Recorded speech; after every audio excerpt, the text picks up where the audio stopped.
Greetings and welcome back. This is the Angry Chicken. That voice a few seconds ago was not lying. I am Garrett Weinzierl, and with me today is Willie Dills Gregory and Jocelyn Moffat. Welcome back, guys. It's another Prime show. It's Monday. We're here to talk Hearthstone. We have Dills back We have for a real episode. for Yeah. a Prime show. Yeah. We're not talking about a stupid tavern brawl that's impossible to win this time. We'll never talk about that ever again. Have you checked? Well, we will because it'll come back. But Oh, damn it. have you checked our Twitter lately? Because it's literally like nothing but people being like, I don't know what's wrong with you guys. I had a 75% win rate. We got like an email from a dude who got like 100 wins in it. That 100-win email wasn't in this brawl. That It wasn't 100 in this brawl. Oh, yeah. No, my bad. wasn't it? My bizzle. It was in like the randomonium or something like that. or maybe the buff brawl or something. Oh, the buff Yeah. brawl. Yeah. Actually, that one was really fun. That was fun. I didn't get to talk about that one with you guys. But The buff brawl. That's one where we all played it in the buff, right? Yeah, Yeah. the buff brawl. Yeah. We all said Move your clothes. Click the tavern brawl button. it's But strip this poker one, in I played on reverse. stream last night, and I played like 4 games. I was like, nope, I don't care. I don't care enough about that pack. The first game, I had a guy. He pyroblasted my face to finish the game, and It's a very trolly brawl. It got really trolly really quickly. Yep. I don't know if the guy was trolling or if he like actually didn't understand what was going on because I it think was so frustrating. I think it was couldn't- me, and I was so sick of losing this game that I saw the unwinnable scenario before us once again and just wanted the sweet release of death.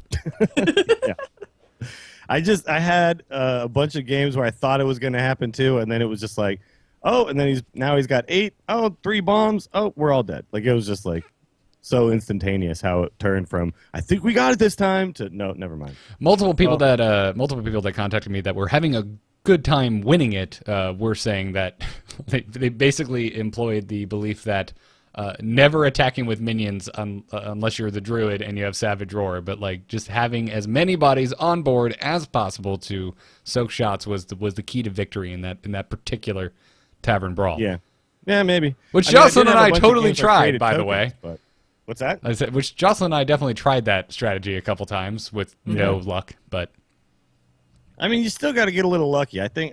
yeah. You have to get a lot certain lucky. extent, yeah, to a certain extent, like I'm sure a bunch of people had that experience where they won right away, but I'm sure there's even more people who had the experience where like it just was never happening. I would like to see the numbers. I would like to see Blizzard's internal numbers on this one, because I wonder if they think they might have overtuned it or something too, or maybe they think it was perfect. I don't know. They might all. I like to think that they're all listening in the Team 5 pit right now, and they're just laughing. They're like, They're laughing so "These hard, noobs, they're so bad at the game." Yeah, That's what I hope's going on. Because if I'm gonna be bad at something, it's okay to be bad at Tavern Brawl. Now, with Mechazod though, another thing is that's a flying animation. Maybe you think maybe one day we could get some flying? No, Oh, no, No, no. Never? I've just given up hope. we can hope. We can still hope. There are certain things for me personally that were mentioned in such a high quantity in such rapid succession on the early days of the show that I've moved away from and have just accepted will never happen. Flying minions is one, and doing something on your opponent's turn outside of secrets is another. Yeah, So yeah. But it would be interesting because I played in the Magic pre-release thing. It was the first time I'd ever actually gotten to do that. It was really fun. oh cool, I love But- those. They're a blast. Yeah. But the thing about flyers is their stats are super weak, and what makes them really good is the fact that they can get damage in every turn, right? Yeah, you need something with reach or another flyer to actually Yeah. block that sucker. But I think the problem with Hearthstone would be that it would be way too easy to, make a weak flyer and then do something like Blessing of Kings and it would be out of control, right? So Yeah, and it makes sense in that game because of the concept of blocking. It's a way to get past block. This game, you can target whatever the hell you want to target, so you don't really need it. Maybe if taunt was more prevalent, I think something like that would be interesting because, all of a sudden, here's a way past taunt. Kind of like when we were talking about on the Brawl episode, the whole reason why you can't give a non-friendly minion stealth as a rogue is because it bypasses taunt. yeah. So Every time I start thinking about this thing, would it work in Hearthstone? It always comes back to just how the attacking works in Magic compared to Hearthstone is so different. We don't need to try to make them the same. We don't need to try to bring things across because they just inherently work differently, right? Yeah. So I mean, John Snyder in the chat room brings up, we already have things that are unique that do bypass taunt, like direct damage spells. You just, okay, I don't care. It's going past it, and there's nothing you can do about, oh, you had a spellbender. But that's the only scenario. Well, yeah, and then we do have things that prevent like attacks like stealth and stuff like that. So I mean, there's still stuff. There's still stuff that does kind of what flying represents in Magic. But yeah. It's unique to Hearthstone, and it gives us its own flavor within the confines of Warcraft, which is cool. Not that there isn't flying in Warcraft. There's plenty of flying, but yeah, we'll see. I'm not counting it out. I'm just saying it's not something I think we're gonna see anytime soon. Yeah, I don't think so. But I do think that we're going to get like a bunch of new mechanics. So we'll talk about the Brood thing in a second, but them bringing that up was really exciting. Just like, here's a bunch of stuff we thought about and it didn't happen. So like every time I'm like playing Magic, I'm looking at this, I'm like, what would this be in Hearthstone though? Like things like Trample. I think that would be kind of cool. I think Trample would be cool. I think it'd be an interesting thing. Because then you could make a control-y deck that still gets damage in. Right. And it's not just like, oh, well, at the end I have to have some crazy finisher. It's like, no, I just have those strong minions with Trample, and eventually I kill you. Yeah, but, it'd be cool. It'd be cool for a slightly different reason than it would be cool in Magic. In Magic, since you can always assign blockers, Trample is cool because if your minion or your creature in Magic does more damage than what your opponent is blocking with, that extra damage goes through to their face. In Hearthstone, since you can just aim face, it'd be cool because then you would get more value out of a board control strategy where it's like, well, I can afford to use my minion's swing to remove their minion because it only has like 2 health, so I'm going to get this extra damage through the face on top of keeping board control. Yeah, exactly. Yeah. So it'd be interesting. You have reverse Trample, right? With That's what I was going to say with both. Both. Yeah. Where you hit face and he takes the damage instead. But it's so bad because with both, he doesn't deal his damage to the. You know what I mean? That's why that card is never going to work because unless there's a very specific tavern brawl, but it's not going to work because people will attack your face and they're killing both, and he's not helping actually gain the board at all. Mm-hmm. Like he's actually like losing you tempo because they just never. He has 3 attack, and that never happens back to the enemy minions. So. Hey, okay, mister, I never shred anything. Have some hope. You don't know what's coming down the road, what weird synergy there's going to be with Bolf. You're hurting Bolf's feelings. He's going to write us an email saying that he's just been crying. He's just so metal, and I want him to do something. But I do too. I love the art on Bolf. Yeah. And it is a cool idea. It's just like the way Hearthstone works. It's not. It would be interesting if something like that existed, where it absorbed the damage that went to your face and then also reflected like the attack or something, the attack damage. That would be interesting, I think. Almost like a minion with misdirection, like always misdirect into this minion. Yeah. Or it's like when he's active on the board, like your hero has 3 attack or something like that, right? Mm. So you could say like he's like a 0/9 and you have 3 attack. It'd be interesting. I don't know. I was thinking about that because I was like looking through my collection the other day and I was like, yeah, Bolf, I'll never use you. That's sad. Skip right past you every single time. Bolf. Yeah. Need maybe bigger synergy between damaging your own minions than already exists. Yeah. Because really the only... it's not an overall enraged deck isn't particularly popular. The only deck that's getting a lot of anything from that are warriors running armor smiths. For the most part. So until like a self-damaging minion deck is big, I don't know. That's where I think in my head, it's the first thing that pops in that would make him maybe cool. Yeah. The thing is, like, he'll never be better than just like a heal bot, you know? Right. Right. No, you're not wrong at all. Yeah. Well, we are getting a bit ahead of ourselves. So before, we're still in the first segment. Yeah, and before we jump into, I know you guys missed me and my tangential podcasting style so much. No, don't worry about it. But before we get into news, where we will dive right back into basically what we were talking about, we want to announce that Taco is starting up again. The Angriest Chicken Open for winter 2016 is here. It will be happening on January 30th, starting at 12 p.m. Eastern Time. The finals will be the next day at 7 p.m. Eastern. It's going to be a best-of-5 single elimination conquest-style format, just like it was last time. We've got $40 Battle.net gift cards for first and second place. First place also gets a custom-etched taco beer glass made by our own barbecue master. Also the guy running our A-Move store over at bit.ly/A-Move store. So one of very similar to one of those, but it'll have a different design that you will only be able to get if you win this specific tournament. So also third and fourth place get $20 BattleNet gift cards, and registration is now open for all of our patrons. So if you are a TAC patron over at patreon.com/TAC, head on over there and register.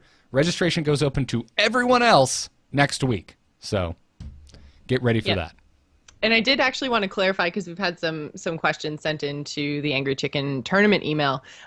We are doing all of the games except for the finals on Saturday. We're like in previous iterations of Taco, we had like round start times to try to like minimize the amount of administration I had to do if there were like problems and stuff, trying to figure out like who's looking for who and who didn't show up or whatever. So, but that was kind of the biggest complaint, is people were like, well, we don't really want to put aside like 2 big chunks of time on 2 separate days.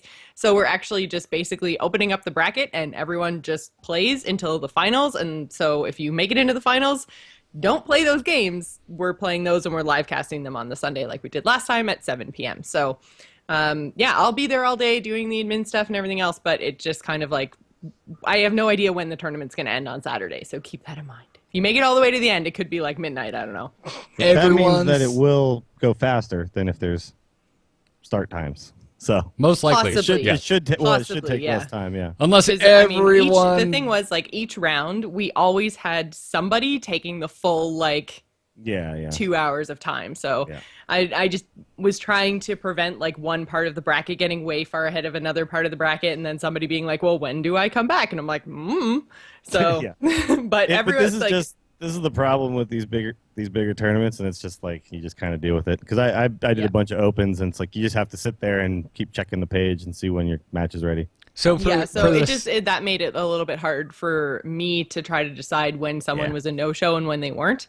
So yeah, that's kind of the thinking around the round times, but we're gonna try it this way. We'll see what works better. We'll see how it goes this way. Yeah, I support it. So for the sanity of us and your fellow competitors, maybe don't bring 2 Reno decks and Control Warrior. That would be really wonderful. Hachikumo wants TAC host versus Taco winner after for fun. Ooh, I'll challenge the fun. winner. Yeah, I'm in. yeah, that could be a really fun stream. That'd be cool. That would be an additional 3 best of whatever we call it, though, which would add. No, it they would have take to play longer. the 3 of us together. We get to talk about our turn. Okay, I like that. That would be great. Because that'd be so much more time efficient, and also it would probably end up not being longer than the actual finals, which in my head is weird. Yeah. Okay, yeah, they fight the Tricon. Yeah. There you go. And then we're going to spend so much time like discussing what we should do that then we're not actually going to make a play and they're going to win because we just can't agree. Yeah. Yep. We rope and we miss like 3 attacks. Yeah. Yeah. Friendships will be tested. Oh, this is sounding I told you to better. put Bolf in the deck. What the hell, man? It's gonna happen. Every time Dills and I pilot decks together, it's Garrett, why'd you do that? I don't know, man. You couldn't make a decision, and we were roping. Well, no, but the last time we piloted a deck together, It the went- most fun ever was had. It also went really well, but we did Yeah. rope pretty much every turn. Yep. Dills Rope plus every Garrett. turn, won every game. Who'd have known? Who'd have thunk it? Dills plus Garrett equals life coach. So, let's get into this week's Hearthstone news. Good news, everyone!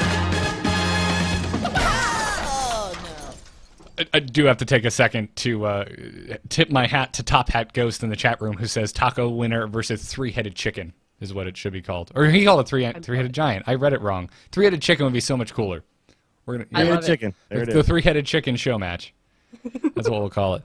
Anyways, the big news this week is we got a new it's not called that, Designer Insights with Ben Brode on the subject of content updates. So Ben sat back down in his nondescript drywall background in front of a webcam to tell us about content updates and why Team 5 can be quiet in between updates, how they are always working on new content, sometimes, years in advance, and how he believes that there is a right time to announce things, basically not too far out, but also not too late. So what was particularly interesting about this video was that the video itself, while perfectly fine video. I wouldn't say devoid of information, but the video itself probably didn't have the most stuff to talk about. The things that were the most interesting were Ben Brode's responses to the comments section of said video. There were no bombshells. I feel no bombshells dropped in his designer insight. I'm surprised. In fact, when I watched the video at the end, I was like, "So what did we just learn?" That they don't want tell to us communicate stuff? more. Yeah, I was surprised, but they can't. Yeah, they want to. But I they was. Can't. Yeah, my reaction was, I'm surprised this needed to be said. People don't already know this. Yeah. But Yeah, I mean, yeah, I think when you do what we do, maybe you think about it differently because you're kind of forced to. But people who just play the games, they just think, yeah, what's the next thing? Tell me now. I want to know. And like there's a reason why you don't. So Yeah. that was pretty much the gist of the video, right? Yeah, exactly. But so there was a ton of comments and criticism in the comment section, and Ben did a surprisingly good job of tackling a lot of them, and there were some interesting tidbits. One of the things he brought up that I didn't even think of, because we talk about constantly how Hearthstone has to exist and function on all of the different platforms pretty much exactly the same. But he did bring up the fact that they do use smaller feature sets on mobile. They make exceptions, and that's a good point. I never really thought of that.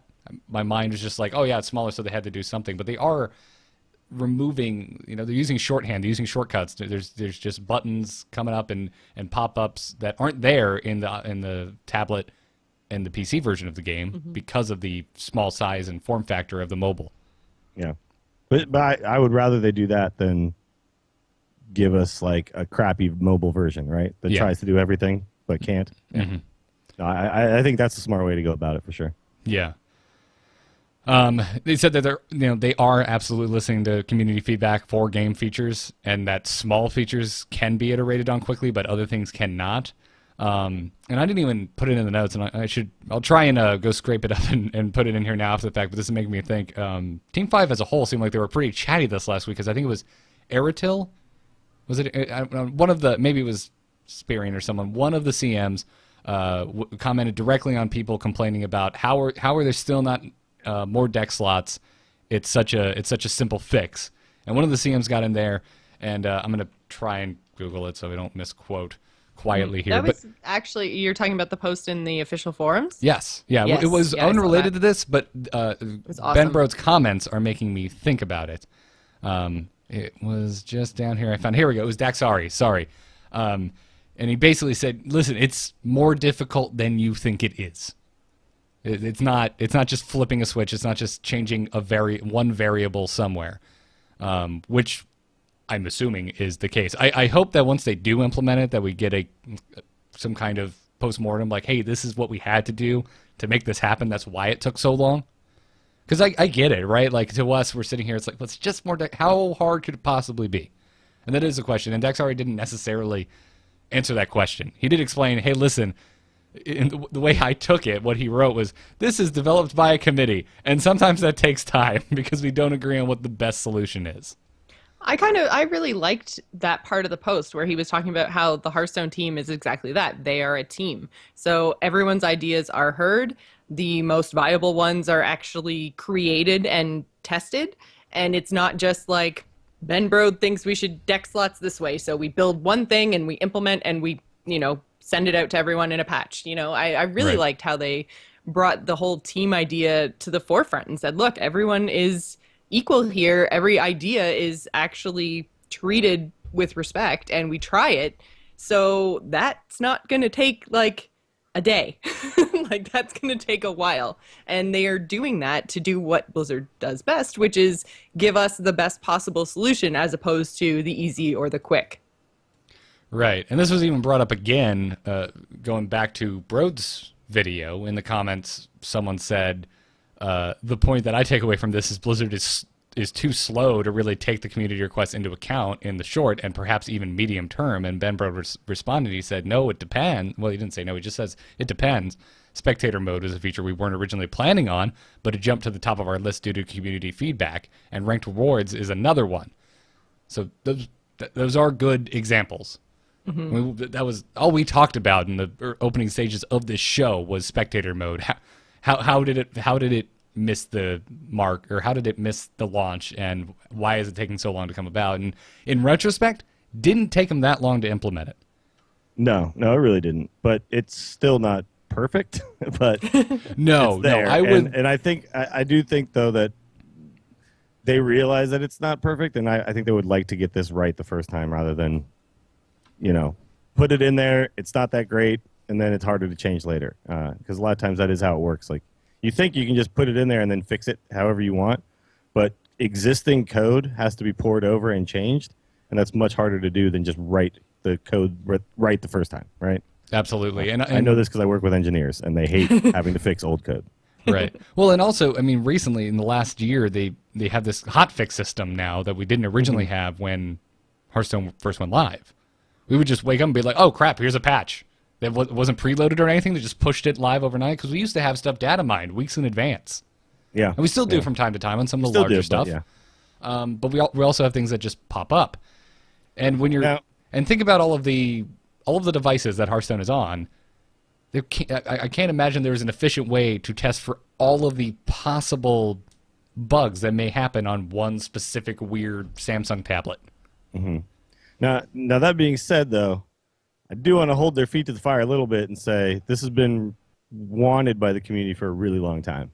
Yeah. So it is disappointing that it's taking so long, and that's why people are a little impatient. And maybe it comes across as people being jerks, but I think they're just impatient because they want this feature so bad, Do you think that if Team 5 had never said, like, oh, yeah, deck slots, we're actively working on that, if they'd just been like, yeah, we know you guys want deck slots, but because they said they're actively working on it, did that actually make the community a little bit more upset about how long it's taking? Like, if they just hadn't said anything, because I feel like it's been 6 or 8 months since they first said, like, yeah, we're working on it. Yeah, we're working on it. It has been a while. But they did change their tune from we're not sure that we'd ever add them to okay, we think we'll do it. We're thinking about it. Yeah, we're working on it. So like they did I think they kind of like satiated people a little when that happened, but maybe this is kind of the thing that Brode was talking about in his video was maybe we shouldn't have said anything, and then all of a sudden it's like, hey, deck slots, and everyone's really happy. But it was like, if the Warsaw Commander nerf had been announced like really early, then it would suck to play against Patron because it's about to get nerfed, right? So it's the same type of thing here. It's like now it's been a long time. Now we're like, come on, man. Like every time I delete a deck because I need space for a new one, it hurts my heart a little bit knowing that eventually I'll have more deck slots. But no, I'm right. I'm right there with you. Like I absolutely understand the people who respond to Daxari's post being like, yeah, but seriously, it's been way too long, guys. We get, I'm picking up what you're laying down, but I'm laying back down. Seriously, what is taking so long? Well, I mean, like, okay, so, and I understand that this is more complicated than deck slots, but I feel like a good kind of comparison here is tournament mode. Like, a lot of people want tournament mode, but we have not had any kind of confirmation that Blizzard is even working on anything related to a potential way to create games and tournaments within the Hearthstone client. I'm not pissed off there's no tournament mode. I would really like it. It would be really helpful. But, if they'd said, oh, we're actively working on tournament mode, I feel like every time there's any kind of Hearthstone anything, I'd be like, tournament mode? Tournament mode? Yeah, no, it's true. So, which we were doing partially as a result the Grand Tournament. Of the Grand Tournament, but even before that, and we're still seeing it, the glue_tournament bug. That some people end up on. That thing is tweeted and emailed to us on an almost daily basis. So first off, public service announcement. No, you have not stumbled across something no one else has seen before. We've all seen it. It's been around for a really long time. No. Keep tweeting at me. I like it. I want to see it over and over again. I'm not. That's fine. I think it's awesome that people get that jacked, and the first thing they think of, I got to tweet this to Angry Chicken. That's awesome. Yeah, that is Thank great. you. I'm so stoked you give a crap, like that much of a crap about our show. But basically, like, it's not evidence that tournament mode is coming anytime soon because that bug has been around, I think, since it went to iPad. Yeah, no, I think the first time we got that tweet was like a year and a half ago, maybe. Like it was a long time ago. Well, and that was the first thing that fueled our tournament mode fire. And then when Brawl was announced, we were like, come on, just break stuff. Because we're sitting here, wanting a more hardcore experience, and they're like, hey guys, we got something really exciting for you. the super casual experience. Like, oh no, this is exactly the opposite of what I was hoping for. In the grand scheme of things, though, the things that bug me about Hearthstone are not like the features we don't have. Really, it's like, yeah, they'd be nice, but the game is great right now, and I'm having a great time playing it. The meta is super weird. There's a lot of stuff going on. You know, the things that piss me off about Hearthstone are mysterious challengers on turn 6. That's pretty much it at this point. And outside of that, like, everything else seems pretty good. So as long as the game feels good to me, I will be patient. I can be patient. I agree. Not everybody shares that sentiment, but Well, and I think, like, in general too, like his video was, to take it back to more along the lines of communication. That's not necessarily just new features. And personally, I think Team 5 is actually pretty good at communication. Like, I mean, all of the CMs are on Twitter. Now they've consolidated to the Play Hearthstone account, but still, you get pretty quick responses out of Play Hearthstone. You can talk to Youngwoo, Benbro. Like, they're all really active. They're answering questions all the time. And I think that that's the kind of regular communication that we really need, is like, if I go into Hearthstone and something goes wonky, I can go onto Twitter and talk to someone who makes the game pretty much instantly and just be like, this crazy thing happened. Is it supposed to happen? Is this working as intended? And you get an answer. And I feel like that's actually a great way for a development team to communicate. I think they're doing a pretty good job. I agree. Yep. I agree. I mean, clearly not everyone does. Otherwise, I don't think Ben would have made this video. Well, because I think that's the point of this video overall. I mean, the point that I think was the most interesting thing to talk about is his whole idea of it's important to think about when to announce something. Like that, I think that was the single most interesting point made, and I think it's something that a lot of people, us even included, probably don't think about or talk about enough. Which is, and part of it, you could roll into a marketing discussion. Part of that is marketing. But also part of that is just the morale of your player base and how it's going to affect it. Yeah, there's a correct timing. At BlizzCon, the timing of League of Explorers was great. You find out about it, and then, oh my God, it's out a week later. Like, and I think they're starting to realize, like, that's better. That's a better model for us. I think for Hearthstone as it currently stands, yeah, it is. Because we only have the one competitive format, which is 100% constructed. I think it's totally fine. Just let it go. If we ever get a competitive limited format, I would love to know about this stuff a lot more in advance. But the fact who's got TAC bingo? Garrett just said limited in Hearthstone. You know what, Jocelyn? Why don't you mention tournament mode 3 or 5 more times this episode? So, the one thing I do want to know about beforehand is cards, right? I think that's the one thing because theory crafting is really fun. And so as long as we still get to know about those with a decent enough amount of time, like, I really liked how League of Explorers, they're like, hey, by the way, here's all the cards. Like the well, yeah, because we had like 5 days to theory craft. Yeah, but the drip feeding of the cards, I wasn't really a big fan of. Like, vote for the next card. Like, I don't know. Like, I get the hype kind of maybe built around that, but I wasn't a huge fan of that. When I just went to that Magic pre-release thing, Azixa, my buddy who lives here in Austin, who had told me about which place, he had already done like a spreadsheet of the cards and like figured out which ones he thought were good before we even built our decks. And that was that's fun. People like to do that. We like to do that. So as long as you give me those, then I'm good with everything else. Like, you could save your announcements till the day they happen. Just give me the cards. It's hard to ask for that kind of that level of pre-knowledge, though, like the level that we have with Magic the Gathering. We talked at the top of the show about why flying doesn't really work, but for the same thing, like, we know exactly what sets for Magic are coming out for the rest of this year and when they're coming out, and we're gonna get previews months in advance, and I forget when the full card list comes out, but it's pretty close to release. But and that's for me. That's because I play limited. That's why I was saying, I was like, if there's ever competitive limited Hearthstone, that's why I would want a little more lead time on all the cards.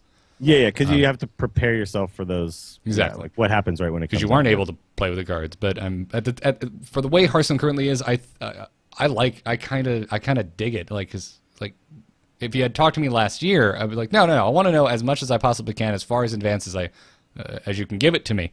But after BlizzCon, like you said, it's like, and this is our new thing, and you can get it next week. Like, that was great. Yeah, I think for really Hearthstone as it currently stands, that's a wonderful hype plan, I think. Yeah. I But think that I just want them to give me all the cards. That's what I'm saying. All the cards Don't will drip feed me cards anymore. I don't want to vote on Twitter. I don't want to vote on your site. Just tell me the cards. Oh yeah, I'm so over that. It's not even funny. All or nothing. Yeah. So, sorry, Jocelyn. Were you going to say something? Oh, I was just going to say that they're like the only thing that I think that they could do better at communicating to us would be just the things that Team 5 as a team think the community wants. Like, I mean, if you're active on Twitter, if you're active on Reddit, you probably have a pretty good idea of what the community is saying, but I would kind of like to know what Team 5 sees and takes out of all of that feedback. Like when they say that they're listening to community feedback, especially around building game features, like I would like to know what they think the community thinks is important, so I could be like, yay or no, like just to see like what they're considering important based on community feedback. Like, where are they getting that? How much, weight do they put on Reddit versus Twitter versus whatever, like, do I have to write a big blog post or make a video to make the thing that I want seem more important? Well, to a certain point, I think they're already doing that. If they're telling us they're working on something and you have noticed that it has traditionally been yelled at the top of everyone's caps lock button on Reddit, like deck slots, it made the cut. If you're not hearing a darn thing about it and it hasn't been implemented, it's probably not a high priority. But at the moment, deck slots is really the only thing, right? That's the only thing we know for a fact they are working on that was a community suggestion. Other than that, we're just assuming the next expansion will be announced, I don't know, probably a little further out than we think, because they'll probably announce it just before it releases. Mm-hmm. Yeah. But I've heard some rumblings from pros that they're like, they feel like League of Explorers has been solved. So I wonder, after adventures, like how quick is the correct time cycle, right, before new cards?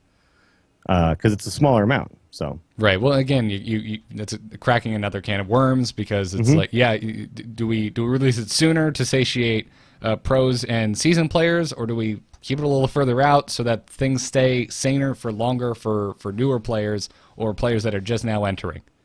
Yeah. Well, and I don't even necessarily think that it comes down to new players versus old players. I think that it also kind of just comes down to your play style. Like, do you like to play the ladder competitively, know what the other decks are that you're going to face? You like a set meta and you want to, have that kind of just repeatable experience? Or are you the kind of player, whether it's top competitive or bottom of the ladder or whatever, do you want a meta that is constantly evolving, where crazy stuff is happening? And because those really are the two different types of players. I don't necessarily think it's new versus old or pro versus noob or whatever. I think it's just like, do you like something a little bit more stable, or do you want something that's being mixed up all the time? And your play style will then therefore dictate, do you like shorter iterations on cards or longer ones? And I think it's really difficult to kind of balance those two kinds of players and make everybody happy with any kind of a development and release cycle. Well put. Technically, you can't make everybody happy. Well, yeah, exactly. No, it's. So, I mean, So you have to decide. I think you have to decide like which makes up the bigger part of the player base, right? But well, me personally, I would like to see balance changes done like every few weeks. Like I would love that. Patch notes and stuff I could pour over and figure out how to change my deck. Like I want that experience like you get with a game like WoW. Like when WoW, I would love going over patch notes and being like, oh my God, they're buffing explosive shot, and like things like that. That was really exciting for me. I know not everybody likes that. Yeah, I mean, there is a yin and a yang to that type of thing. Is especially when you think about like in esports and the narrative over the course of a year. If the game is a little more, what's the word I'm looking for, consistent or set in stone, then you can trust the results a little more. If we get to the end and things have changed like crazy, it's like, well, this one guy everyone did really good in certain months because like Rogue was totally broken for 3 weeks, and then Shaman was broken for 1, and then it gets weird. It becomes a harder narrative to follow. We can talk about Hearthstone last year in pretty broad strokes in terms of what was popular in the meta. We can talk about the rise and fall of Grim Patron. Sorry, the rise and utter slaughter because of a nerf. And there's similar discussions to be had. Yeah, but it's true. I mean, it does create a more linear story for sure than what you get with maybe like League of Legends, where sometimes people talk about this like, oh, that hero was like 7 patches ago, and it's hard for anyone outside of the loop to understand what the hell is going on. Right. And it's not something that's specific to Hearthstone either. We're having this going on in Heroes of the Storm right now. Everyone's like, nerf, I really hashtag want nerf Tyrande. Changes more often in Heroes, but yeah. Yeah, nerf Tyrande now, for the love of God, what are you doing? And it's the same thing. I mean, there's a lot of people yelling that about Mysterious Challenger right now. People were yelling about a Grim Patron 3 months ago.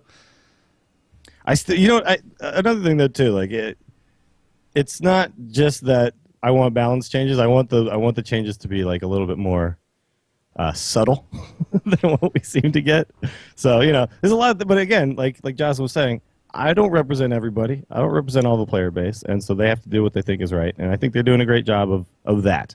And so for that reason, I know that I'm not the person that they need to be answering for. I'm very happy with how the game is right now. Like I'm having the most. You should have seen my games last night. I'm having the most fun in Hearthstone I've had in a long time. So take your time. Give us deck slots when you can. It's cool, man. So you're just having so much fun because of Reno and Monkeys. Reno's amazing. Yeah, if it's rough, Jocelyn. If you don't like Reno, you're missing out on a huge amount of variance in decks that you can play. Yeah. I don't love. That's a whole other discussion for a whole other time, but.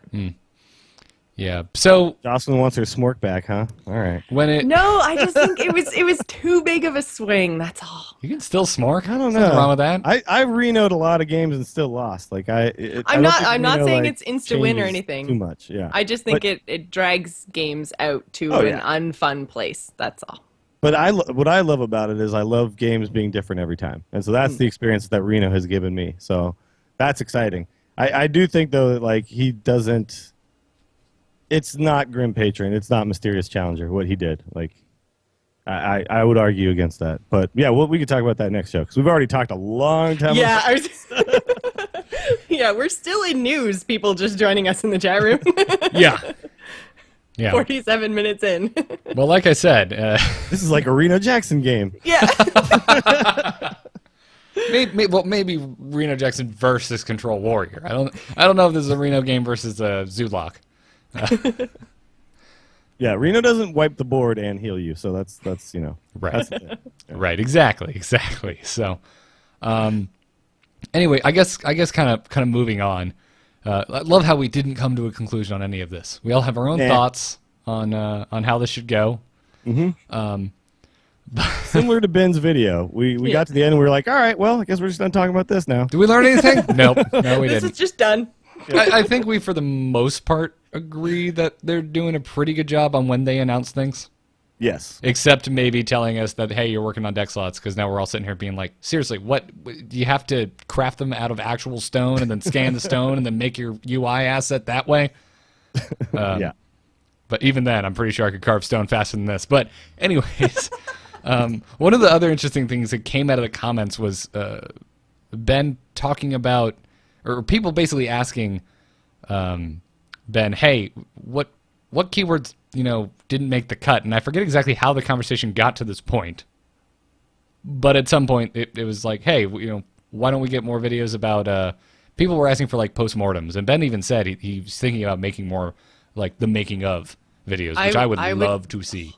That would be amazing. I want that. Because he's so badly. Ben specifically name dropped Derek's GDC talk on the user interface kind of iteration and the history of it in Hearthstone, which we got a little bit into when we had Ben Thompson on this show. But there's an even longer talk by Derek at GDC, which you can find on the GDC website, the whole thing in its entirety, and I highly recommend that you do. It's fantastic. Yeah, you're talking about the one that was on like iTunes or whatever, right? And you could no, that one's different. That one's also really good. Yeah. But this was specifically on the collection manager and how it kind of evolved. Oh yes, I do remember this now. Okay, yeah. Yeah. Well, and UI as a whole, because they also talk about designing the box and designing the menu.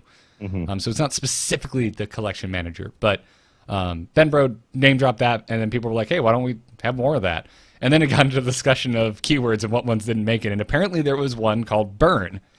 And Ben Brode said, quote, and it must have been bad if Ben Brode's thrown under the bus like this. He said, it was a pretty bad one. It's a pretty bad keyword.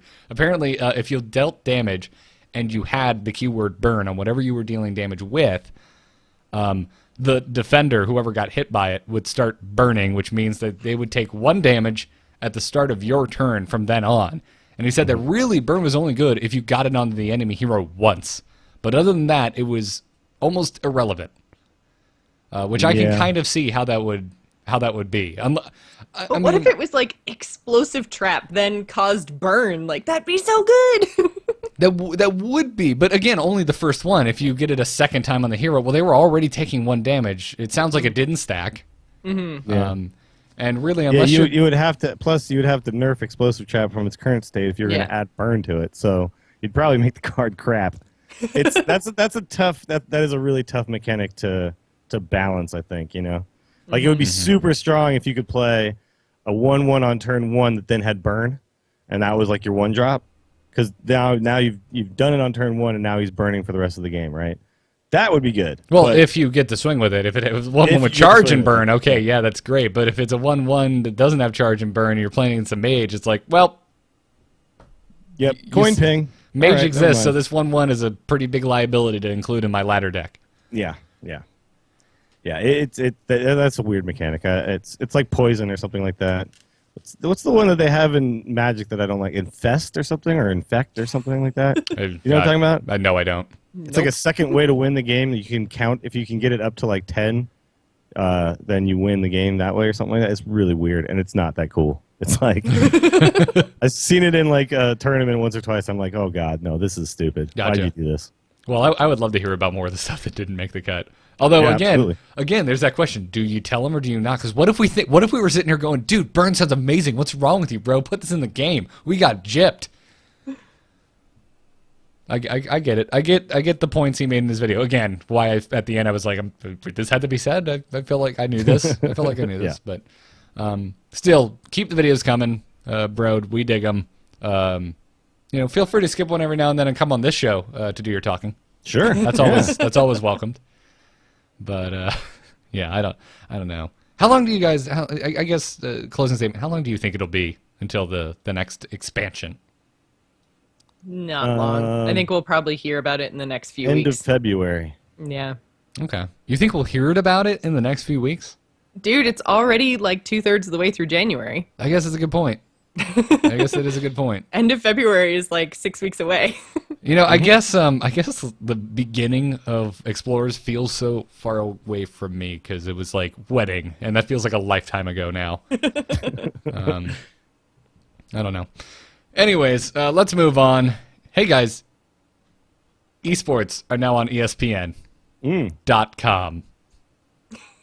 in written format.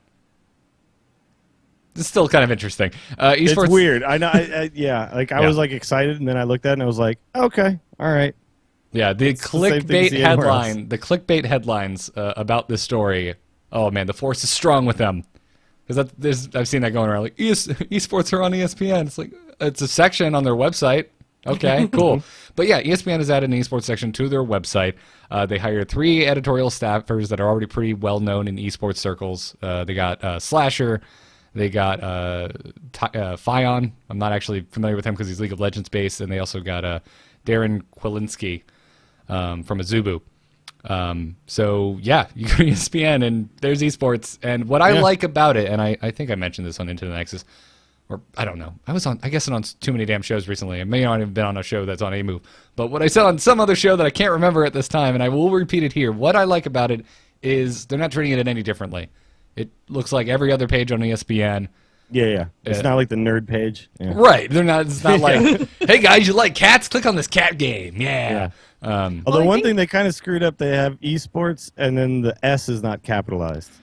And it like bothers me. It bothers bothers me too. However, as much as in my head that is the correct way to spell esports, which is with a lowercase e and capital S. I know, but that's just not what it's been for so long. I don't think there's a consensus on that because there is. I do see it spelled with a capital E in other places, not a lot, and those people are clearly wrong. But well, and I've seen it all lowercase too, like email, because you don't put like a little e and then a big M. Yeah. They have it all lowercase, but like the way that, like, I feel like it's become this way because of things like the iPad, right? So it's like that first letter is the lowercase, and then you get the That was capital a for that design thing. decision by the graphic No, I designer know, over but at Apple. you see it a lot with anything like this, like this, that, like stuff like that. You see Like the the E's small always E. little. Yeah. Yeah. I And feel- then what and do you big do with the letter next? second. Yeah. Yeah. So I don't know why when I look at this, it just like it triggers me or something. Like, I'm No, it just does. Like, Also, that's not how it's supposed to look. I really love that this is the conversation we're having about this news. It's like it's about the frickin' formatting of the text. But It's so important, Garrett. The devil's in the detail. what's more interesting actually is if you look at if you go to espn.go.com/esports, the tab header up at the top has the S capitalized. Really? Like on your actual, I'm on my browser right now, so weird. and the tab title has a capital S, but they're like on the actual website in the navigation bar, it is not. We've talked enough about a freaking capital S. All right. Anyway, this is cool. This is great. It's good for esports. It's another step in a long line of esports legitimization in 2016, I guess. I think this is probably the smallest thing that has happened as of late. I mean, we're getting Counter-Strike on TBS, Activision Blizzard bought MLG, ESPN adding an esports section. I'm sitting here going, I don't know what took you so long, guys.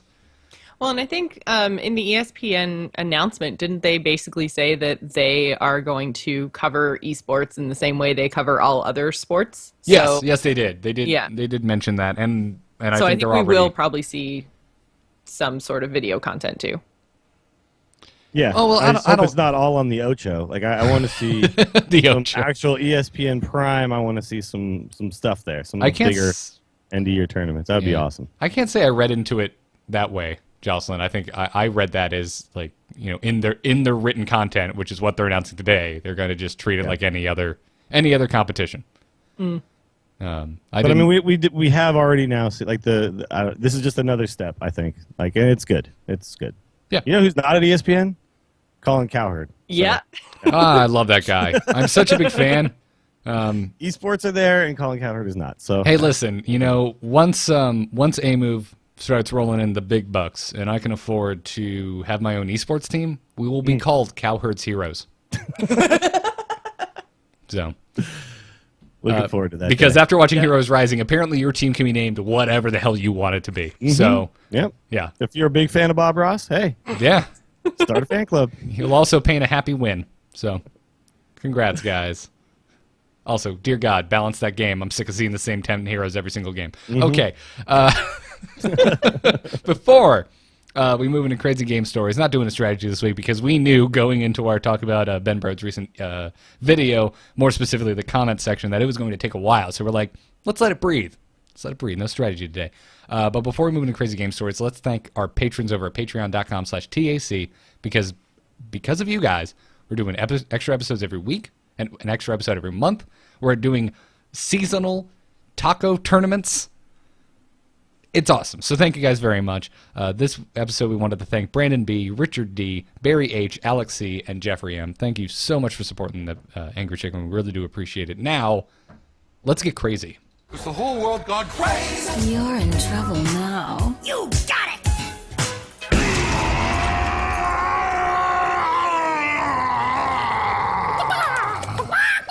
You can send your crazy game stories to tacpodcast@gmail.com. Make sure to include crazy and maybe game and possibly story somewhere in the subject header so that we know what we're getting into before we jump in. Ours today comes to us from Buckhead on Reddit, which if I had read ahead, I would have said, you can also send your crazy game stories to tacpodcast.reddit.com. And he entitled it, Don't Fear the Creeper, which is also what I call my cats. They call them creepers because they're creepy. Anyway, Buckhead says, I'm playing Shaman against Priest. He goes first and plays Injured Cavaldir. Over the next 3 turns, he pumps up the Cavaldir with Power Word Shield, Belen's Chosen, some hero power healing, and Inner Fire until he's got a 9/9 minion hitting me in the face. Meanwhile, I've only managed 200 creepers and a harvest golem, so on turn 4, I run the creepers in the Cavaldir and throw down a piloted shredder. He heals the Cavaldir one more time and goes face again, putting me at 6 life. On my turn, I cast Bloodlust. Nice! Bloodlust. No one ever sees Bloodlust. No one sees Bloodlust coming. Nope. So wait, that's 4 1/1s, a 2/3, and a 4/3. So that's 7, 12, 28 damage. Okay, so Yep. you must hit him twice with your little 1/2s as At well. some point, 2 damage was Yeah. done to your 2 opponent. damage got in there. All right. It checks out. Checks out, Buckhead. I'll allow it. The Dills. I'm gonna write a novel, a noir novel about a detective that's loosely based on your Hearthstone sleuthing. Just the text crazy game stories and calls bull on some of them. Yeah. Well, he did Yeah, say let he me had, investigate this real quick. he had 2 creepers and a harvest golem. Then he had another turn, so I feel like he probably ran the golem into his priesty face. Oh, that's a good point too. So he was probably at like 26 then, or 25. Yeah. All right. Story checks out. You'll allow it? It was a cold, foggy night when she walked into my office I with had a played haunted 2 creeper. haunted creepers. Then she walked in. Yeah, that's pretty much how that story's good to go. There you go. That's better than what I was putting down. Oh, nice. Jeez.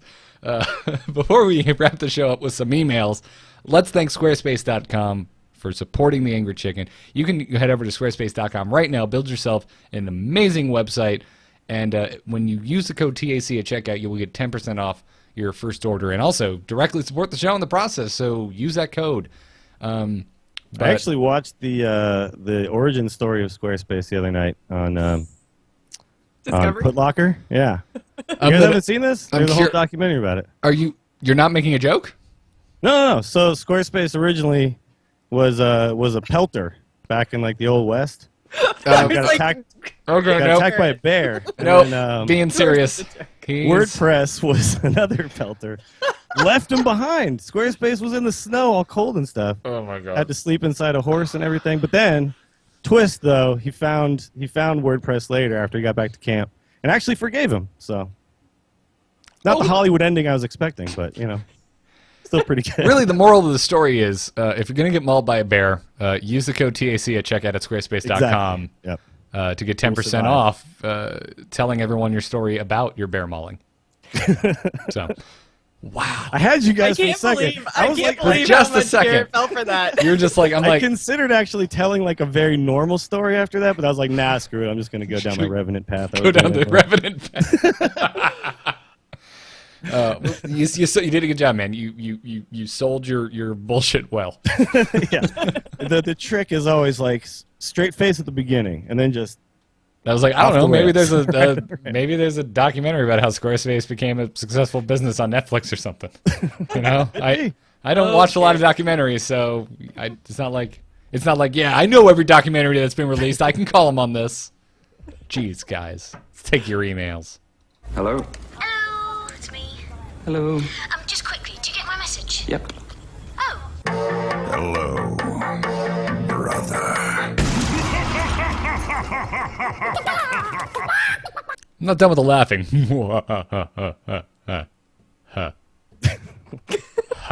All right, now I'm done. Now the laugh has been long enough. You can also send your emails to tacpodcast@gmail.com. Our first email today comes to us from Bosk Hog, who says, hello, TAC421, TAC422, and TAC423. Am I missing a joke here? I didn't know if I was missing it, but then later on there's a reference that he likes Star Wars, so I'm kind of thinking maybe it's a Star Wars it's a thing. You Storm- guys are the Star okay. Wars experts. All right, so. sorry, it would be TAC421, except it's usually 2 letters and 3 numbers. Anyway, it's a Stormtrooper call sign is what he's going for here. That's what I you go. thought, but I wasn't sure, and me saying TAC instead of TAC also helped ruin it. So I'm sorry, Boss Cog. yeah. I get it and here. Clearly, I'm TAC 420. I mean, come on, 42069. Right, because you always A YOLO. Lamau. That's my official battle. That is because you always YOLO before you swag. Exactly. Yeah. Everyone knows you always YOLO before you swag. Right, exactly. Anyway, Boss Cog writes, I'd love a card that would be something like a 3/3 for 5 that reads Battle Cry, give all silenced minions a random death rattle effect. Oh my. Sign me up. First of all, I know this was inspire hate by players. And secondly, I'd be so okay with that because it sounds like a lot of fun. He goes on to say, the pool of death rattles will be any existing death rattles in the game.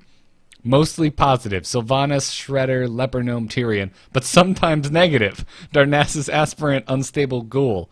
Also, when more death rattle cards are printed, the pool of possibilities increases. Fun! This will help placate some of those asking for an unsilenced card, but making it more random and risky so it's not just a counter to a counter, or a road I'd hate to see us go down. Thanks for the work you guys do. Keep up the good work. More Star Wars, please, Garrett. It's been lacking lately. What? Didn't you just start a whole show about Star Wars? I did, This actually. email Boss- is like I think 5 Boss days Cog old. missed that, So, yeah. well, this email was like 5 days old. Okay, so all right, so... it was pre-Garrett doing a whole Star Wars So he show. wasn't aware of our fully armed and operational Star Wars Exactly. podcast. Let's Talk About Star Wars, found on an iTunes or an RSS feed near you, or at amove.tv/Star Wars blog. So, totally not pimping it, promoting it, or telling you should go there right now and subscribe to hear Tom Merritt, Jenny Josephson, and myself talk about Star Wars. But You would never tell people. I would never do No. that. Why would I do that? That's silly. No, absolutely ridiculous. I like this. Bring it on. I love it. Yeah, I like it too. I don't even think you need to make it the silence thing. I think you already have what's the card that gives things like Enhanso Meccano? Enhanso Meccano. Yeah, you already have something like that. So you could totally just be like give all minions a random death rattle effect, and as long as you made its body weak enough for its mana cost, it's fine. Yeah. Be So all do good. you think that, would you like to see that as something that affects all minions, or just your minions, or just your opponent's minions, would or some do combination? it on my own minions, I think. That's how I would do it anyway. I mean, But that's yeah, how I don't think you Enhanso need to have this be works. some unsilenced card too. You're like putting too many things into one card. I think you just go for it. The random death rattle effect is amazing. I love that. Put death rattles on top of your death rattle so you can death rattle while you're death rattle. Mm-hmm. Dog. And then you can raptor them. Oh my god. Oh god, Raptor Rogue just got real nuts. Yep. Like more nuts than it already was. Yeah, I'm interested. Sign me up, and then give me a battle cry. Well, I guess a battle cry version of this wouldn't work. Never mind.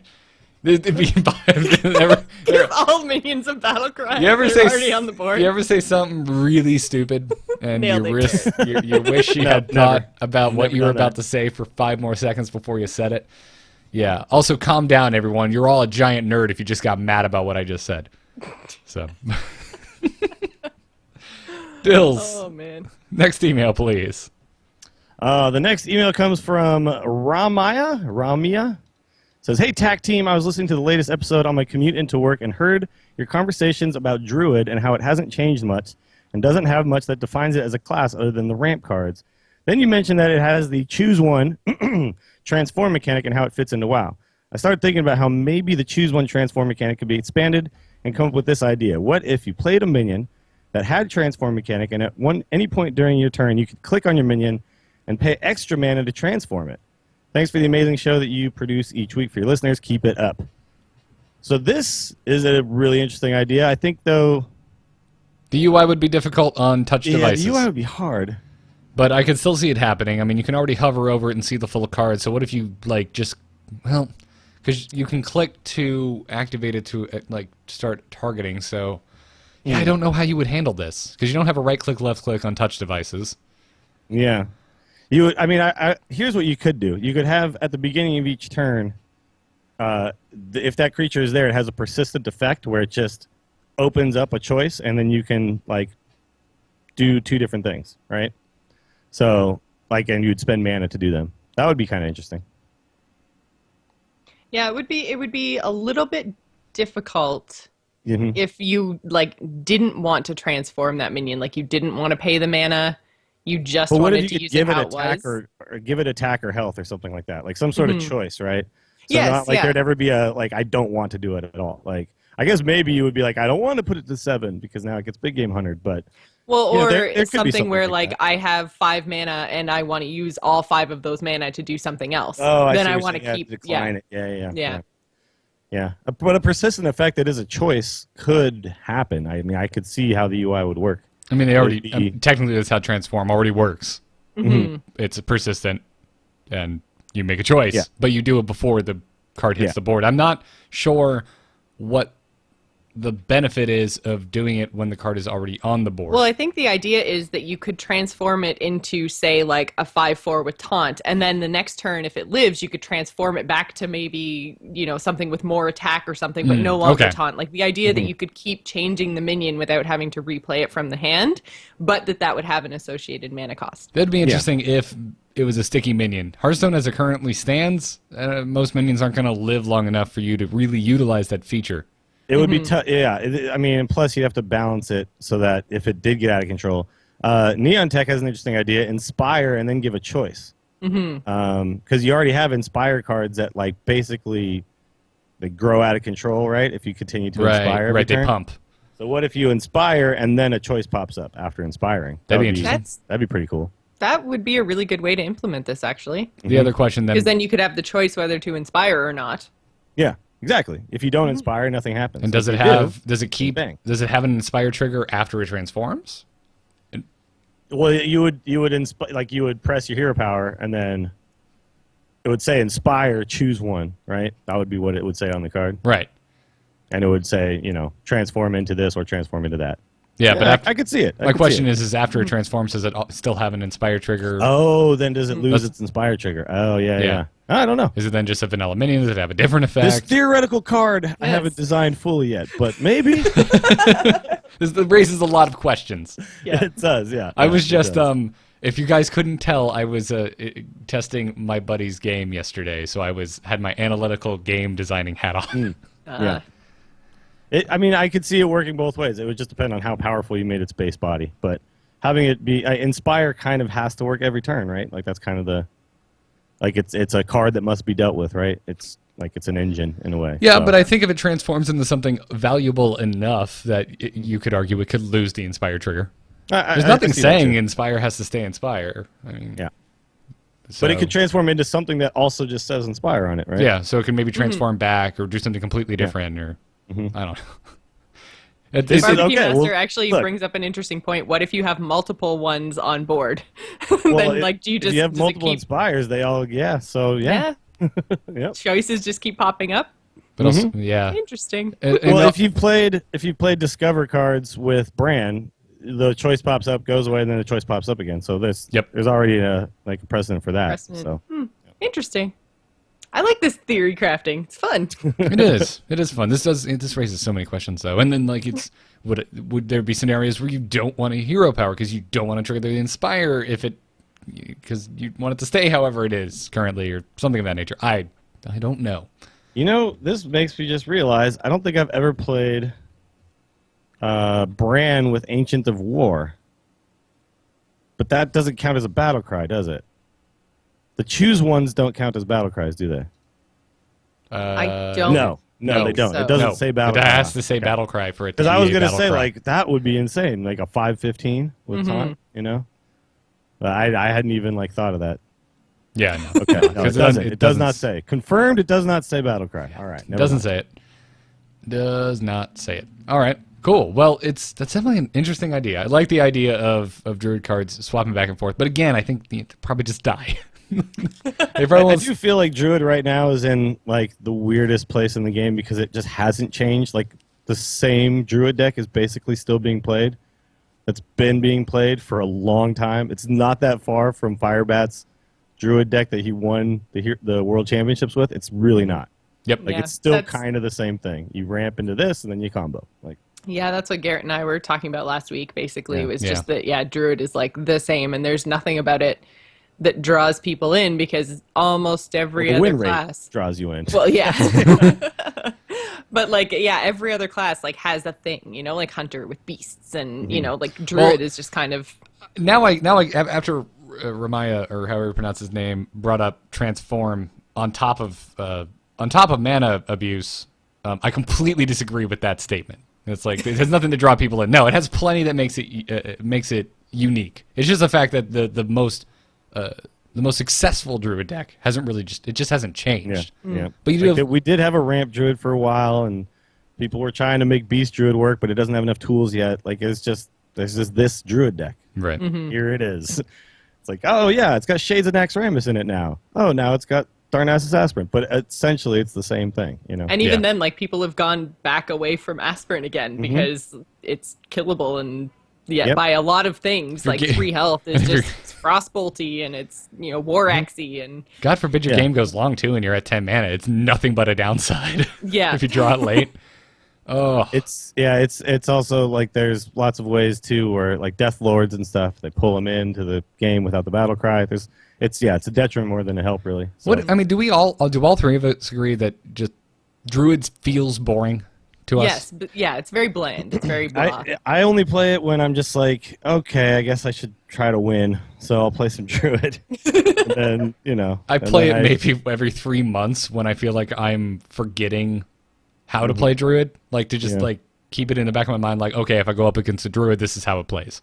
Yeah. But honestly, I probably don't need to. Damn thing plays the same it always has. Like, Yeah. Yeah. The aggro druid is slightly different because the Fel Reavers and stuff, but that's not enough. I don't think. Yeah. And that, You I, can kind of make aggro anything really. So I find that strange that all three of us agree that it feels boring. And it's one of the discussions that always comes up when I talk to other players of Hearthstone. We all kind of like, yeah, it's just not my thing, which is, I find odd because if you look at druid-specific cards kind of in a vacuum, just by themselves, they seem really interesting. Seem really cool. Transform is awesome. Mana ramping, really awesome and unique. Yeah. But there's just- beasts and giant trees and yeah, it should and be stuff. it should be It's all super very cool, but- right? Right? Like it should be like, yeah, I'm gonna kill you with nature. But then unfortunately, you've also just got this combo that just keeps them in this bubble. I think like it's like you can't. They're in a box. Yeah. Yeah, sure, in a box. Yes, better than a bubble. Box is always better. But yeah, it's just like they can't go outside of that because this is just better, right? It's like, no, you should be running 2 combos. Like, Yeah, why it's are just- you not? Why are you trying to do something else? The objectivity of what makes a good druid deck is too set in stone. I agree. I 100% agree with that. So The whole beast druid thing they're trying to make work is pretty cool, except they haven't given us enough. We have the snakes, and then we have the guy that gets cheaper, and like outside of that, like what else do the beast really do, right? Whereas with Hunter, you have all these things. You have Houndmaster, and you have Kill Command, and you have all these things that you can actually do with your beasts. And then you have these 2 weak things that don't really do it. So But even maybe then, in like 2 if more you, expansions or something, or 1 more good one with a lot of beast druid cards. But yeah. But even then, like even if you had enough to make Beast Druid viable, then it would just feel like you were kind of playing Hunter, but with a Druid hero. Yeah. Like it's still not unique like most of the other classes are. I don't necessarily agree with that. I mean, if you want to play a beast deck, you'd probably choose Hunter if that's what you care about is the beasts. I think that's true. But if you want to play Druid, you want to have other options to play Druid. I would really like to see, because Druid in World of Warcraft has always been like this super versatile thing, right? Mm-hmm. Where I could play it however I want, and it would be really cool if you could actually feel that way with Druid. I Instead could of, switch from healing to damage to Yeah. tanking. Exactly. Like within a game, you can like kind of pivot and change the direction and focus of your deck. At least in PvP. Obviously, if you're going into raiding, it's like, why are you not healing, you stupid resto druid? You're like, well, I'm a Moonkin, and then sometimes I just pop into cat form. 'Cause I feel like it. It's like, well, But cool. yeah, that would be kind of cool. See, if I was sitting there, I'd be. Listen, I respect your decisions, but you're off the raid team. Yep. Sorry. I appreciate your individuality, but I'm sick of wiping. It's like when people were trying to be melee hunters. That was actually a thing. I remember that. Oh, yeah. And now we're gonna have it It's again. gonna be a thing, Oh, yeah. Now we're actually gonna have it, right? Because I totally tried leveling as like a melee survival hunter in vanilla, and that was a terrible idea. Like, Raptor Strike. There's enough things to do. Man, there you go. There's game design 101. Why are you giving hunters a melee ability? Because the new player me in vanilla WoW, before we maybe had Thoughtbot in like the earliest stage of its existence, we had nothing else. I'm like, oh, there's raptors. Clearly, melee hunter must be a thing. Exactly. Yeah. And guys, it wasn't. There was no reason for that to be there. It was Other- terrible. You had 2. You had that and Mongoose something or whatever, and that Which was is like the 2 things that they're bringing back. it. Really? Oh yeah, God. Mongoose Strike yeah. well, I'm glad they're bringing it That's back. like your main thing. in It's Mongoose Bite and Raptor Strike or something. Yeah. yeah, I'm that's fine. I'm glad because it's a nice wink and nod to the past. and the vanilla hunter in me is like, yeah. But it's also okay because now it's going to be a melee hunter will be a thing. Anyway, sorry, tangent about game design. Don't mislead your players. Yeah. So Yeah, Blizzard. Jocelyn, final email. This one comes to us from Zach, who says, "G'day, insert random word for angry plus chicken." So I was listening to your latest podcast when something you guys said struck me. As ranged classes and NPCs were massive in WoW, could Hearthstone use ranged as a keyword?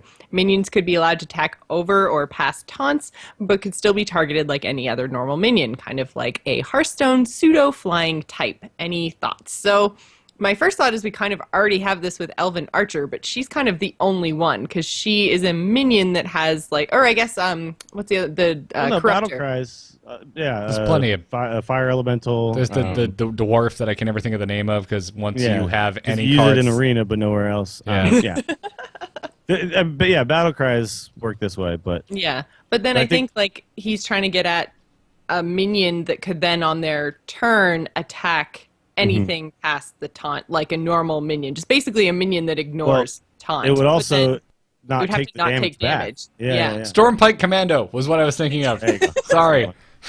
Sorry. Continue. Garrett is now okay. Everything's good in Garrett's world. Got again. that out of my system. But no, I mean it would be interesting, but you'd have to make the body super weak. Yeah. It would have to be like a 3-mana 2/1 or something like that. They could deal 2 damage to like anything, and not take the damage, and it could go over things. I always thought it was weird too. Like hunters have bows, but they work the same as an axe. Like I can't Yeah. just shoot your face past this taunt. Yeah, It's a bow. past Gladiator's man? longbow. Like that, Gladiator's longbow makes some sense because you're immune. I still wish that the animation would be you just firing a missile or an arrow Yeah. instead of. Instead of picking your entire body Yeah. up and going over there. Like, I guess Daryl uses his bows that way. When he has Things to. in the face with When them. he's Yeah. out of ammo or they're really close to him. I'm just Yeah. trying to play devil's advocate here. You're trying to play Daryl's advocate. Daryl's advocate, exactly. But yeah, this is a cool idea. I want lots and lots of different things in Hearthstone as long as they're balanced properly. I don't see any reason why not. We got so many emails this week that were like, "Oh, I thought of this really super cool thing," and I was like, "Hey, yeah, all right." I like this kind of stuff. It's fun to talk about. So keep them coming. Keep your theory crafted ideas coming, guys. Yeah, I don't know where this would make sense. It'd be interesting, like say the monk comes down, and this is like a keyword on monk cards because they're like acrobatic ninjas basically. Ooh. So they could kick over a minion.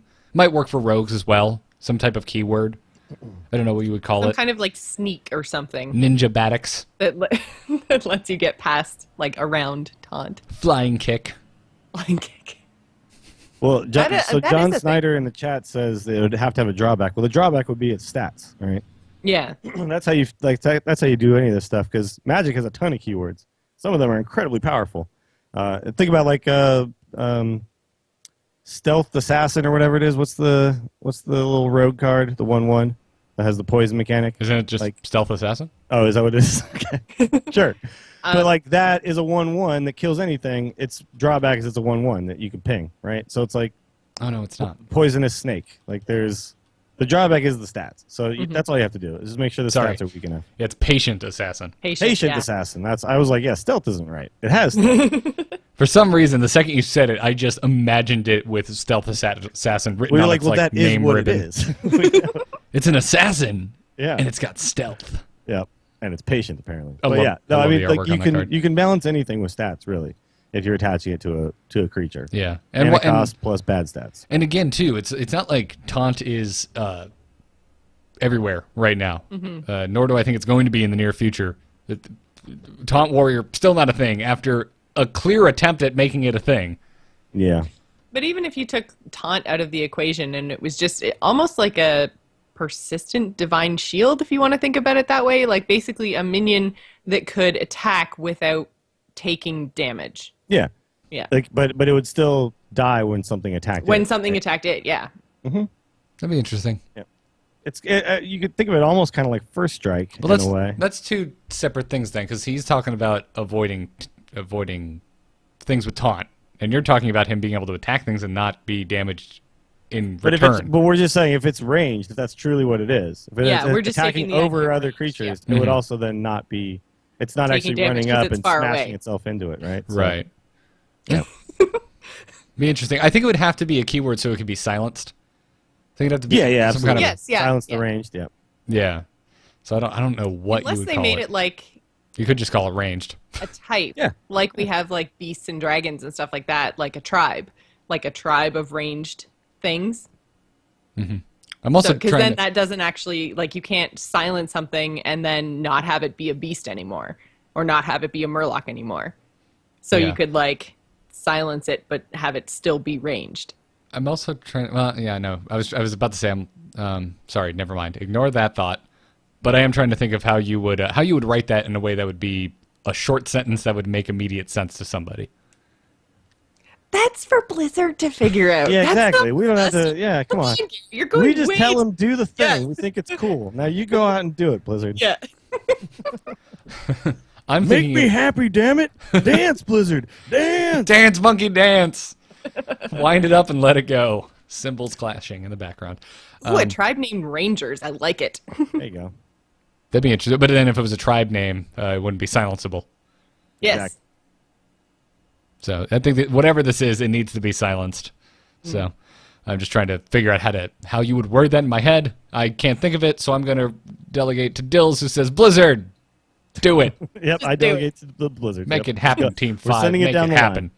Well, and on that note, I think we're going to end this episode of The Angry Chicken. We'll be back Thursday with our Brawl episode. If you are not subscribed to the Angry Chicken Brawl RSS feed on iTunes or just through your RSS feeder of your reader of your choice, do so now. It's out there. Just search for The Angry Chicken Brawl. You'll find it. Thanks again to our patrons over at patreon.com/TAC. If you enjoy the show and you want to give something back, that is where you can do so. Thanks also to those of you leaving us iTunes reviews. This week, we wanted to thank Split151, a random assortment of numbers. That was not their name. It was literally like someone slammed their head on just their home, like their number keys. Their number pad. It was a ton of randomly jarbled numbers. Almost looked like a phone number, so I was also didn't want to read it out loud. But thank you to that person. Thank you, Domino812, who said better than Xfinity and Virginity. I don't know if I agree with you there. I mean, that's definitely Xfinity. I feel like Virginity, that's an opinion. You know, some people might think that's Just better like than the your Angry Chicken. opinion, man. But Xfinity as as it is also Comcast cable, everything's better than Xfinity. That's not a compliment, man. Thank you to Ken Pock, AC130, and Jane Doe 1230. Thank you guys. The Angry Chicken can be found on amove.tv or youtube.com/amovetv. Thanks to our Patreon producers, Declan H and LVE. Get our coffee mugs and glasses over at bit.ly/amovestore and our t-shirt at slashloot.com. Follow us on Twitter at TAC Podcast and catch us live every Monday night right here on twitch.tv/amovetv at 5 p.m. Eastern Time. Thanks to alphageekradio.com for our mobile live stream and briangriffithmusic.com for, you guessed it, our music. Dills, where can folks find you? You can check me out on Twitter. I am at Willie Dills, and the stream is twitch.tv/WillieDillsSF. We'll probably be doing a stream after this, after I eat some food. But I think it's going to be playing Diablo, so Yeah. sorry, Hearthstone watchers. Sorry, pretty into it guys. right Diablo got a fancy new patch this week, and you didn't. It's so fun right now. Also, The Instance, World of Warcraft podcast, and Stormcast, which will be later on tonight, 10 p.m. my time now. Super late for me. But we does it have feel? a cool, fun thing coming up this week, so keep your ears open for that. Pulling a Johnson, but yeah. Nice. Pull Johnsons all day, every day. Jocelyn, where can folks find you? You can find me on Twitch and Twitter. I am at Joss Plays. I do the Gamers In right here on AMove TV every Wednesday night at 7 p.m. We might have to make some changes to the schedule because Ryan is imminently going to be a dad. So just check out amove.tv/calendar for any of those Gamers In schedule changes, which might be happening in the next week or so. Also, I guested on Well Met last night. That is the Blizz Pro Hearthstone podcast. So you guys should go check out their latest episode. People who are close to me in age need to stop having babies. It is freaking me out. Thank you. Also, when I'm not complaining about children being born, you can find me on amove.tv. Everything I do. But this week I want to promote Let's Talk About Star Wars, because I'm excited about it. It's me, Jenny Josephson, Tom Merritt, talking about Star Wars. It is not false advertising. Also, spoiler alert, if apparently that needs to be said still, I don't know why, but here there be spoilers. That's going to do it. Check out squarespace.com. Use the code TAC to get 10% off your first order. And until next time, job's done. Job's done. Job's done. Yes!